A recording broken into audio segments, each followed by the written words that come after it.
श्री स्वामी समर्थ. नमस्कार मंडळी, आजच्या व्हिडिओमध्ये तुमचं मनापासून स्वागत करते. अधिक मास हा हिंदू धर्मामध्ये अत्यंत पवित्र आणि पुण्यदायी महिना मानला जातो. या महिन्याला पुरुषोत्तम मास असेही म्हणतात. साधारणपणे दर 3 वर्षांनी हा महिना येतो आणि या काळात केलेले जप, तप, पूजा, व्रत आणि दान यांचे फळ अनेक पटींनी वाढते असे मानले जाते. विशेषतः दानधर्माला या महिन्यात खूप महत्त्व आहे. धर्मग्रंथानुसार अधिक मासात श्रद्धेने आणि निस्वार्थ भावनेने केलेले दान व्यक्तींच्या जीवनातील अडचणी कमी करतात, पापांचा नाश होतो आणि सुखसमृद्धी वाढते. त्यामुळे अनेक लोक या महिन्यात विविध वस्तूंचे दान करून पुण्य मिळवण्याचा प्रयत्न करतात. अधिक मासात अन्नदान हे सर्वात श्रेष्ठ दान मानले जाते, कारण अन्न हे जीवनाचा आधार आहे. गरीब, गरजू, भुकेल्या लोकांना अन्न देणे म्हणजे देवाची सेवा केल्यासारखे मानले जाते. या महिन्यात तांदूळ, गहू, डाळी, साखर, तेल, तूप, पीठ किंवा इतर जेवणाचे दान केलेले शुभ असते. अनेक ठिकाणी लोक महाप्रसाद वाटतात किंवा अन्नछत्र आयोजित करतात.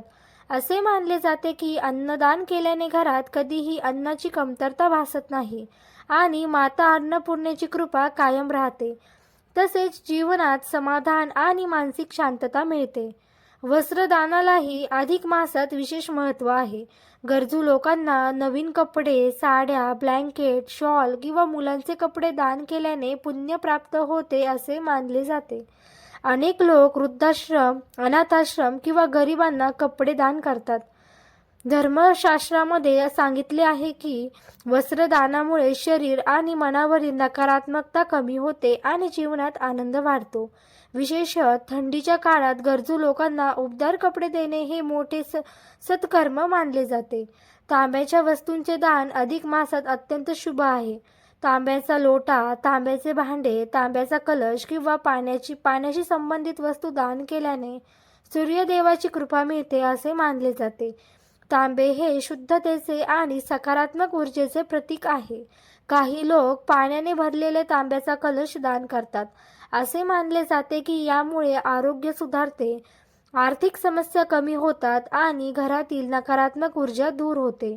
गोड पदार्थाचे दान देखील अधिक मासात मोठ्या श्रद्धेने केले जाते. विशेषतः गूळ, साखर, लाडू, अनारसे, खीर किंवा इतर मिठाई दान करणे शुभ आहे. महाराष्ट्रामध्ये काही ठिकाणी जावयाला 33 अनारसे देण्याची परंपरा आहे. या परंपरेमागे धार्मिक श्रद्धा आणि कुटुंबातील नातेसंबंध मजबूत करण्याचा भाव असतो. गोड पदार्थाचे दान केल्याने घरात प्रेम, आनंद आणि नात्यांमध्ये गोडवा वाढतो असे मानले जाते. या महिन्यात धार्मिक वस्तूंचे दान करणेही खूप पुण्यदायी समजले जाते. भगवद्गीता, रामायण, विष्णू सहस्त्रनाम, धार्मिक पुस्तके, देवांच्या मूर्ती किंवा फोटो, जपमाळ, अगरबत्ती, दिवे, तूप आणि पूजा साहित्य दान केल्याने आध्यात्मिक प्रगती होते असे मानले जाते. काही लोक मंदिरात दिवे किंवा तेल दान करतात. यामुळे घरात सुखशांती टिकून राहते आणि देवाची कृपा मिळते अशी श्रद्धा आहे. जलदानाला अधिक मासात विशेष महत्त्व आहे. गरम हवामानात लोकांना पिण्याचे पाणी देणे, पाणपोई लावणे किंवा पाण्याची व्यवस्था करणे हे खूप पुण्यदायी मानले जाते. जलदानामुळे जीवनातील संकटे कमी होतात आणि मनाला समाधान मिळते असे म्हटले जाते. तसेच छत्री, चप्पल किंवा गरजू लोकांच्या दैनंदिन उपयोगाच्या वस्तू दान करणेही शुभ आहे. काही लोक या महिन्यात गायींना चारा देतात किंवा पक्ष्यांसाठी धान्य आणि पिण्याच्या पाण्याची व्यवस्था करतात. प्राणी आणि पक्ष्यांची सेवा करणे हे देखील दानाचाच एक प्रकार आहे. यामुळे दया, करुणा आणि सकारात्मक विचार वाढतात. दान करताना सर्वात महत्त्वाची गोष्ट म्हणजे भावना आणि श्रद्धा. केवळ दिखावा किंवा प्रसिद्धीसाठी केलेले दान फारसे फलदायी मानले जात नाही. मनापासून निस्वार्थ भावनेने आणि दुसऱ्यांच्या मदतीच्या हेतूने केलेले दान खरे पुण्य देणारे आहे. अधिक मास हा आत्मशुद्धी, सेवा आणि सत्कर्म करण्याचा काळ मानला जातो. त्यामुळे या महिन्यात शक्य तितकी मदत, दान आणि देवभक्ती करावी असे धर्मग्रंथामध्ये सांगितले जाते. असे मानले जाते की अधिक मासात केलेल्या दानामुळे पापांचा नाश होतो, घरात सुखसमृद्धी येते, आर्थिक अडचणी कमी होतात, मानसिक शांतता मिळते आणि जीवनात सकारात्मक बदल घडतात.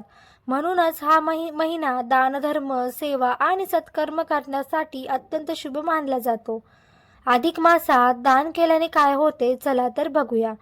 अधिक मासात केलेले दान हिंदू धर्मामध्ये अत्यंत पुण्यदायी मानले जाते. या महिन्याला पुरुषोत्तम मास असेही म्हटले जाते आणि भगवान विष्णूंना समर्पित मानला जातो. असे मानले जाते की या काळात श्रद्धेने आणि निस्वार्थ भावनेने केलेल्या दानाचे फळ अनेक पटींनी वाढून मिळते. त्यामुळे अनेक लोक अधिक मासात अन्नदान, वस्त्रदान, तांब्यांच्या वस्तूंचे दान, गोड पदार्थांचे दान आणि आर्थिक वस्तूंचे दान करतात. धर्मग्रंथानुसार अधिक मासात दान केल्याने व्यक्तींच्या पापांचा नाश होतो आणि जीवनातील नकारात्मकता कमी होते. मनातील भीती, चिंता आणि तणाव कमी होऊन मानसिक शांतता मिळते. अनेक लोकांचा विश्वास आहे की या महिन्यात केलेले दान घरातील अडचणी, आर्थिक समस्या आणि सतत येणारे संकटे कमी करण्यास मदत होते. त्यामुळे अधिक मासात सेवा आणि सत्कर्माचा महिना मानले जाते. अन्नदान केल्याने घरात अन्नधान्याची कमतरता राहत नाही आणि माता अन्नपूर्णेची कृपा कायम राहते. गरजू लोकांना मदत केल्याने देव प्रसन्न होतात आणि जीवनात सुखसमृद्धी वाढते अशी श्रद्धा आहे. वस्त्रदान केल्याने नकारात्मक ऊर्जा दूर होते आणि घरात आनंदाचे वातावरण निर्माण होते असे म्हटले जाते. तांब्यांच्या वस्तू किंवा पाण्याशी संबंधित वस्तूंचे दान केल्याने आरोग्य सुधारते आणि सूर्यदेवाची कृपा मिळते. गोड पदार्थांचे दान केल्याने नातेसंबंधामध्ये गोडवा वाढतो आणि घरातील वादविवाद कमी होतात अशी श्रद्धा आहे. धार्मिक पुस्तके किंवा पूजा साहित्य दान केल्याने आध्यात्मिक प्रगती होते आणि देवभक्ती वाढते असे म्हटले जाते. अधिक मासात केलेले दान केवळ धार्मिक दृष्टिकोनातून महत्त्वाचे नाही, तर सामाजिक दृष्टिकोनातूनही खूप महत्त्वाचे आहे. कारण दानामुळे गरजू लोकांना मदत मिळते, समाजात दया आणि मानवता वाढते आणि मनाला समाधान मिळते. दुसऱ्यांच्या चेहऱ्यावर आनंद पाहून स्वतःलाही सकारात्मक ऊर्जा मिळते. परंतु धर्मशास्त्रामध्ये एक गोष्ट स्पष्ट सांगितली आहे की दान नेहमी श्रद्धेने आणि निस्वार्थ भावनेने करावे. केवळ दिखावा किंवा प्रसिद्धीसाठी केलेले दान खरे पुण्य देत नाही. मनापासून आणि दुसऱ्यांच्या मदतीसाठी केलेले दानच अधिक फलदायी ठरते. म्हणूनच अधिक मासात केलेले दान हे पुण्य, मानसिक शांतता, सुखसमृद्धी, सकारात्मक ऊर्जा आणि देवाची कृपा मिळवून देणारे मानले जाते. अधिक मासात दान केल्याने काय काय फायदे होतात, चला तर बघूया. दान करणे हे हिंदू धर्मामध्ये अत्यंत पवित्र आणि पुण्यदायी कार्य आणि कर्म मानले जाते. दानामुळे केवळ दुसऱ्यांची मदत होत नाही, तर दान करणाऱ्या व्यक्तीलाही मानसिक, आध्यात्मिक आणि सामाजिक लाभ मिळतात. विशेषतः श्रद्धेने आणि निस्वार्थ भावनेने केलेले दान जीवनात सकारात्मक बदल घडवतात असे मानले जाते. दान केल्याचा सर्वात मोठा फायदा म्हणजे मनाला मिळणारे समाधान आणि शांती. जेव्हा आपण गरजू व्यक्तीला मदत करतो, तेव्हा मनामध्ये आनंद आणि समाधानाची भावना निर्माण होते. दुसऱ्यांच्या चेहऱ्यावर आलेले हसू पाहून स्वतःलाही सकारात्मक ऊर्जा मिळते. त्यामुळे मनातील तणाव, चिंता आणि नकारात्मक विचार कमी होण्यास मदत होते. धर्मग्रंथानुसार दान केल्याने पुण्य प्राप्त होते आणि पापांचा नाश होतो असे मानले जाते. अनेक लोकांचा विश्वास आहे की दानामुळे जीवनातील अडचणी कमी होतात आणि देवाची कृपा आपल्यावर सदैव राहते. विशेषतः अन्नदान, वस्त्रदान आणि जलदान यांना खूप महत्त्व दिले जाते, कारण या दानामुळे गरजू लोकांना मूलभूत गरजा पूर्ण होतात. अन्नदान केल्याने घरात अन्नधान्याची कमतरता राहत नाही असे मानले जाते. वस्त्रदानामुळे जीवनातील नकारात्मकता कमी होते आणि घरात सुखशांती टिकून राहते अशी श्रद्धा आहे. जलदान केल्याने पुण्य वाढते आणि मानसिक शांतता मिळते. दान केल्याने समाजामध्ये प्रेम, दया आणि मानवता वाढते. गरीब, गरजू, वृद्ध किंवा आजारी लोकांना मदत केल्याने समाजातील एकोपा मजबूत होतो. दानामुळे माणसामध्ये करुणा आणि दुसऱ्यांच्या दुःखाची जाणीव निर्माण होते. त्यामुळे व्यक्ती अधिक संवेदनशील आणि चांगला माणूस बनतो. आध्यात्मिक दृष्टिकोनातून पाहिले तर दानामुळे अहंकार कमी होतो आणि मन शुद्ध होते असे मानले जाते. कारण दान करताना माझे हा भाव कमी होऊन सेवा करण्याची भावना वाढते. त्यामुळे देवभक्ती आणि सकारात्मक विचार वाढण्यास मदत होते. काही लोकांच्या श्रद्धेनुसार दानामुळे आर्थिक अडचणी कमी होतात, घरात सुखसमृद्धी येते आणि जीवनात चांगल्या संधी मिळतात. मात्र धर्मशास्त्रामध्ये सांगितले जाते की दान हे नेहमी श्रद्धेने, प्रामाणिकपणे आणि कोणत्याही अपेक्षा न ठेवता करावे.